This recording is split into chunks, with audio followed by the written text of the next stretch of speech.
Galera, bom dia, boa tarde, boa noite, boa madrugada. Meu nome é Sidney Martins, professor de língua portuguesa aqui do LAC Concursos, o maior site de videoaulas do Brasil, quiçá das Américas. E vamos parar de enrolação, vamos direto ao ponto. Hoje a gente vai trabalhar colocação pronominal. Detalhe, a gente vai dividir a aula aqui em blocos, então nos primeiros blocos, você já deve estar mais habituado agora, a gente sempre trabalha a parte da teoria, e lá no último bloco, a gente trabalha a parte do exercício. Normalmente a gente finaliza a teoria e cai para cima do exercício. Então vamos lá, primeira coisa que a gente tem que definir aqui, colocação pronominal não é um assunto isolado da gramática. A gente acha que é, mas não é.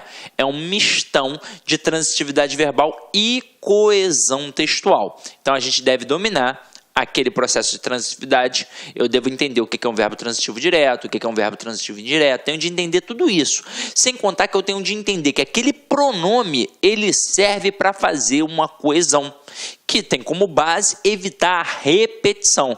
Então, o intuito dele é fazer uma coesão referencial. Então, estes pronomes têm por critério evitar a repetição de um substantivo. Agora, quando a gente trabalha o assunto e quando o cara cobra na prova, ele cobra em cima de um aspecto de colocação do pronome em cima daquele verbo ali, beleza? E aí a gente sabe que nós vamos trabalhar os pronomes pessoais oblíquos átonos. Então acompanha aqui comigo quem são eles. Metece, nos, vos, o, alê, os, as, leis. Como todos os outros monossílabos átonos, apoiam-se na tonicidade de alguma palavra próxima. Assim, esses pronomes podem ocupar 3 posições na oração: antes do verbo, no meio do verbo e depois do verbo. Quando estiver antes do verbo, a gente vai chamar de próclise. Quando estiver no meio do verbo, a gente vai chamar de mesóclise. E quando estiver depois do verbo, a gente vai chamar de ênclise, meu parceiro. Então vamos lá. Antes de cair para dentro e mostrar tudo, eu quero mostrar uma parada diferenciada.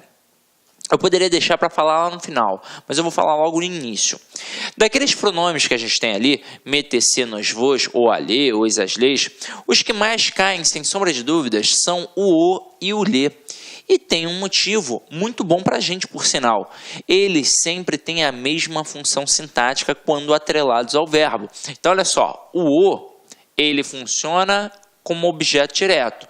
E o lê, ele funciona como um objeto indireto.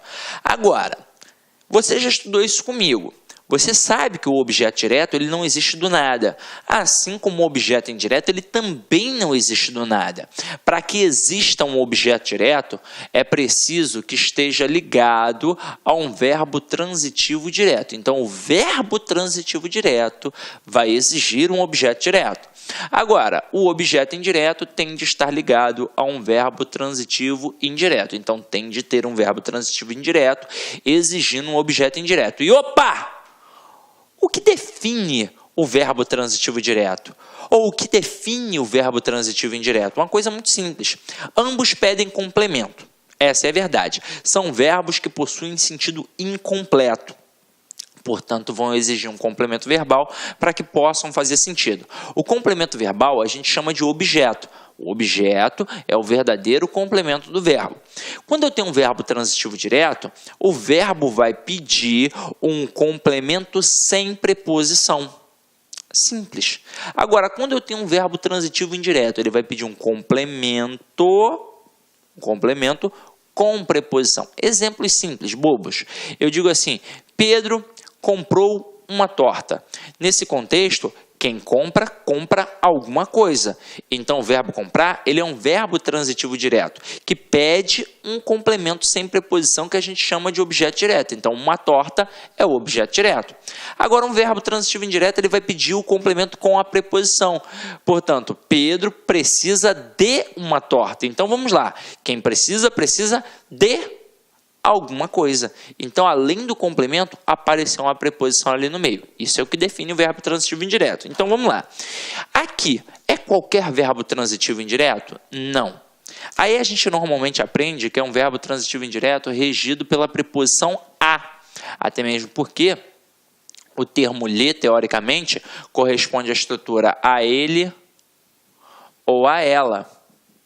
Então, nada mais justo do que perceber que já é uma estrutura preposicionada e não é qualquer preposição, é a preposição a. Agora, é claro que se a gente fosse falar a fundo sobre o processo, a gente ia precisar mencionar uns processos linguísticos da teoria latina, eu ia ter que falar de latim para falar de dativo de posse, por aí vai.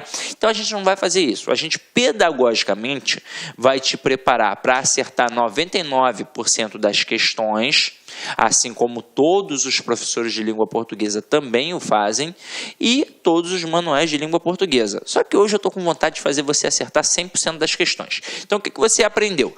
Que é o verbo transitivo indireto, que exige a preposição a, mas também pode ser a preposição para. Aí até aqui fica muito fácil na sua cabeça, porque você vai pensar assim, tem verbos que da mesma forma que exigem a preposição a, também exigem a preposição para. Eu digo, José deu flores para Maria. Eu posso dizer, José deu flores a Maria. E eu posso pegar aquele a Maria ou aquele para Maria e trocar pelo lhe. Eu posso dizer, José deu-lhe flores. Pronto, acabou. Mas eu também posso ter a preposição em. Vi caindo recentemente algumas provas com a preposição em. Então eu digo assim, dei um soco no José. Dei um soco no José. Eu posso dizer, dei-lhe um soco. Olha que sensacional. Se cai uma dessa na prova, só o aluno do LAC Concurso vai acertar. Essa é a verdade, meu companheiro. Então, também pode ser a preposição em, e agora você está antenado. Agora, vamos lá, vamos continuar a nossa brincadeira. A gente trabalha isso na regência, mas vamos trazer para cá para a aula de colocação pronominal também, meu parceiro. Vamos lá, Esse lhe, mesmo que tenha um verbo exigindo a preposição a, pode ser que não seja utilizado? Pode ser que não possa? Pode. Vamos lá. Eu vou colocar aqui os verbos assistir, aspirar e visar. Então vamos lá. O verbo assistir, no sentido de presenciar, ele exige a preposição a, não exige? O verbo aspirar, no sentido de desejar, ele também exige a preposição a, não é? Assim como o verbo visar, também no sentido de desejar, também vai exigir o quê? A preposição a. O problema é que estes verbos não vão poder usar o lhe. Não pode, simplesmente não vai poder. Então eu digo assim, assistir ao filme, não dá para eu colocar assisto-lhe. Aspiro ao sucesso, não dá para eu dizer aspiro-lhe. Viso ao lucro, não dá para eu dizer viso-lhe. Não rola. Só que é o seguinte, a gente tem uma falácia na língua portuguesa relacionada a esta estrutura. Porque se você pegar alguns manuais de língua portuguesa, você vai ver, e aí aqui é o creme de la creme, você vai ver que o verbo vai utilizar o lhe quando for um verbo transitivo indireto, regido pela preposição a, e for pessoa. Caraca! Não precisa ser pessoa. Até mesmo porque nem necessariamente precisa ser apenas o verbo que exige a preposição a. Pode ser a preposição para e até pode ser a preposição em. Olha só que parada interessante.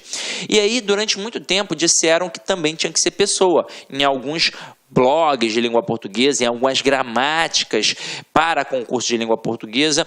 E aí é o seguinte, isso tem um motivo. Em uma gramática tradicional, que é do Ulisses Infante do Pasquale Cepro Neto, eles deram um mole.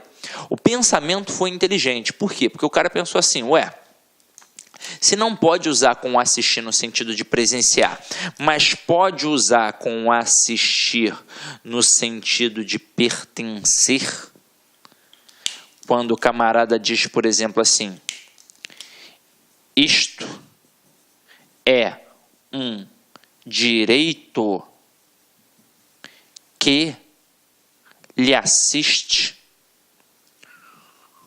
ou que assiste a você, beleza. Aí o cara pensa assim, aqui no sentido de pertencer, eu posso usar o ler? Então, eu não posso usar o ler no sentido de presenciar, no sentido de pertencer aqui, eu estou trabalhando com uma pessoa. No sentido de presencial, eu estou trabalhando com uma coisa. Ah, então só pode quando for pessoa. Não, pode quando for coisa também, meu companheiro.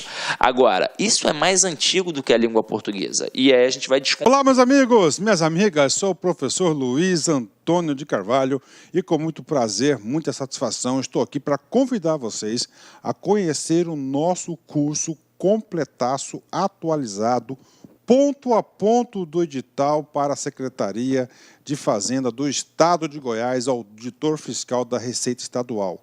Nós, eu, professor Luiz, juntamente com o professor André Fantoni, que é o coordenador desse curso, nós montamos um curso super competitivo, um curso que eu tenho certeza que vai fazer a diferença na sua aprovação. Só com professores top de linha, como você acabou de assistir essa videoaula nossa aí, demonstrativa, essa aula demonstrativa no YouTube. Meus amigos, minhas amigas, essa é apenas 30% de uma aula, tá? A aula tem muito mais coisa, o nosso curso é muito mais completo, nós colocamos aí apenas 40 horas, 45 horas no YouTube. Esse curso tem quase 450 horas. Ah, professor, é bastante coisa? Sim, claro. Legislação específica, direito tributário, contabilidade geral, auditoria, contabilidade avançada, ou seja, e mais todas as outras disciplinas que sempre são cobradas aí em concursos de carreira fiscal. Ó, olha só, quero dar um recado. Nós aqui da Lá Concursos, a partir de 2018, nós iremos atender todos os concursos de carreira fiscal no Brasil. Tá certo? Quer saber mais informações? Envie um WhatsApp para a gente ou acesse nosso site laconcurso.com.br que nós estaremos aqui prontos para te atender. Um forte abraço, fique com Deus. Tchau, tchau. Clique lá.